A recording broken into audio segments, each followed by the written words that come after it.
கேரளாவுக்கு வந்த சோதனை இனிமேல் இப்படித்தான் இருக்க வேண்டும். வக்பு சட்ட திருத்த விவகாரத்தில் கேரளா அரசு பல்டி. புதிய சட்டத்தின் கீழ் வக்பு வாரியம் அமைக்கும் முதல் மாநிலமாகிறது கேரளா.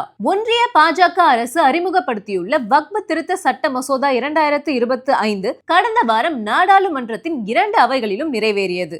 கேரளத்தில் ஆளும் கூட்டணிக்கு தலைமை தாங்கும் மார்க்சிஸ்ட் கம்யூனிஸ்ட், பிரதான எதிர்க்கட்சியான காங்கிரஸ் ஆகிய 2 கட்சிகளும் இந்த சட்டத்தை கடுமையாக எதிர்த்தன. ஆனால் இந்தியாவில் புதிய வக்பு சட்டம் அமலுக்கு வந்த பின் அதன் கீழ் அமைக்கப்படும் முதல் வக்பு வாரியம் கேரளாவில் தான் அமையவிருப்பதாக கூறப்படுகிறது. காரணம், கேரளாவில் தற்போதைய வக்பு வாரியத்தின் பதவிக்காலம் கடந்த டிசம்பர் 14 அன்று நிறைவடைந்து விட்டது. ஏற்கனவே 2 மாதங்களுக்கு அதன் பதவிக்காலம் நீடிக்கப்பட்டிருந்த நிலையில் தற்போது புதிய வாரியம் அமைப்பதற்கான தேவை எழுந்துள்ளது. இதையடுத்து புதிய வக்பு சட்டத்தின்படி வாரியங்களுக்கு உறுப்பினர்களை தேர்ந்தெடுப்பதற்கான நடைமுறை கேரள வக்பு அமைச்சர் வி. அப்துல் ரஹ்மான் கூறியுள்ளார்.